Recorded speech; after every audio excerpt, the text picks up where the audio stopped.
Selamat datang kembali. Kali ini kita mau coba bedah satu jebakan pikiran yang sering banget kita alami.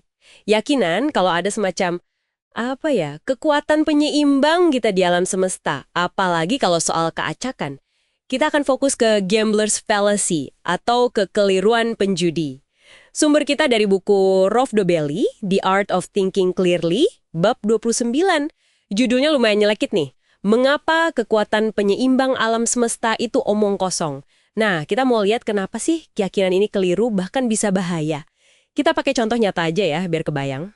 Oke, coba bayangin deh. Kita mundur ke Monte Carlo, musim panas 1913. Kasino, meja roulette, rame banget. Suasananya tegang gitu. Dan lagi ada kejadian aneh. Bola roulette itu loh, mendarat di warna hitam terus-terusan. Terus-terusan ya? Berapa kali itu? 20 kali, berturut-turut hitam. Orang-orang udah pada nggak percaya, pada heboh. Wah, 20 kali ya. Pasti udah mikir macem-macem itu. Nah, iya. Logika mereka mulai jalan nih. Mikirnya, wah, udah kebanyakan hitam, sebentar lagi pasti merah deh. Gitu kan? Kayak alam semesta utang warna merah buat nyeimbangin. Nah, itu dia. Intinya, disitulah kekeliruannya mulai. Orang-orang jadi pada berani taruhan besar di warna merah.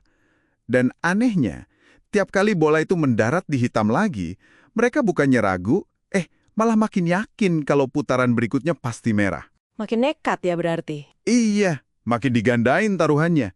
Yakin banget kalau keseimbangan itu udah deket banget. Mereka kayak terhipnotis gitu, mikir putaran yang udah lewat itu pasti ngaruh ke putaran selanjutnya. Ironis ya, keyakinan makin kuat pas bukti malah nunjukin sebaliknya. Terus gimana akhirnya? Bola masih aja mendarat di hitam terus, sampai putaran ke-26. Masih hitam terus ya? Gila juga. Baru di putaran ke-27, akhirnya bola mendarat di merah. Tapi ya gitu deh. Nah itu dia. Udah telat banget.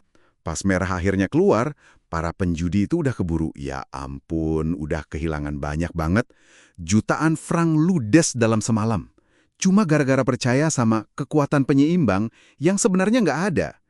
Ini contoh yang tragis sekaligus pas banget buat gambler's fallacy. Jadi kekeliruan penjudi ini intinya salah paham soal sifat acak itu sendiri ya. Nganggap kalau kejadian acak yang independen itu punya memori atau kayak punya kewajiban gitu buat nyeimbangin diri. Persis. Kata kuncinya itu independen. Tiap putaran roda roulette itu kejadian baru lagi. Berdiri sendiri. Roda itu kan nggak punya memori. Bola nggak ingat dia udah mendarat di hitam 26 kali. Probabilitasnya ya tetap sama aja tiap putaran. Mau merah atau hitam. Nggak peduli sebelumnya gimana. Nggak ada itu istilah utang kosmik yang perlu dibayar. Menarik sih. Tapi kenapa ya kita gampang banget kejebak mikir gitu? Kayak intuitif banget kan?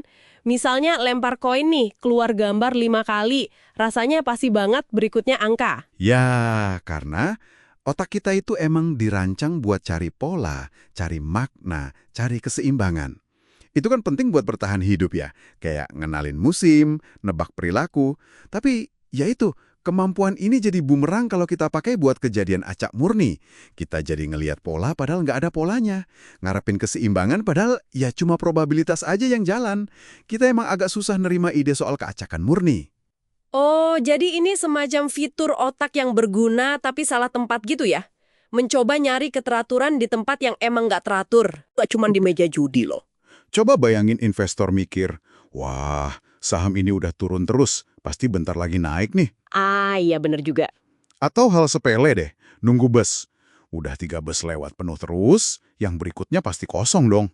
Padahal kan nggak ada jaminan sama sekali. Wah, jadi luas ya cakupannya. Memahami kekeliruan ini bukan cuma soal biar nggak bangkrut di kasino aja, tapi lebih ke bikin keputusan yang lebih rasional di banyak hal ya. Terutama yang ada unsur nggak pastinya, ada unsur acaknya. Tepat sekali. Ini soal ngenalin kapan intuisi kita soal keseimbangan itu sebenarnya lagi menyesatkan kita. Tiap kejadian independen ya harus dilihat berdasarkan probabilitasnya saat itu aja. Jangan kegeret sama sejarah masa lalunya. Kalau kita abai sama ini, ya bisa salah langkah di keputusan finansial, ekspektasi jadi nggak realistis, ujung-ujungnya kecewa. Oke. Jadi pelajaran pentingnya nih, Hati-hati sama godaan buat ngeliat kekuatan penyeimbang dalam kejadian acak. Mau itu di roulette, pasar saham, atau sekedar lempar koin. Keacakan itu nggak punya memori, nggak punya utang buat nyeimbangin diri dalam waktu dekat. Ya, memang kalau dipikir-pikir agak gimana gitu ya. Nggak ada jaminan keberuntungan pasti berbalik. Tapi justru dengan paham ini, kita jadi lebih bebas bikin keputusan berdasarkan ya realitas probabilitas, bukan ngarap-ngarap kosong sama keseimbangan mistis. Sip. Nah, sebagai penutup nih, ada pertanyaan buat Anda renungkan di rumah.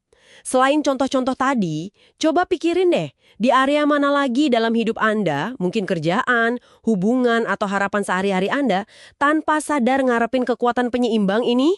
Padahal mungkin yang bekerja di situ ya cuma hukum probabilitas sama keacakan murni aja. Coba direnungkan ya.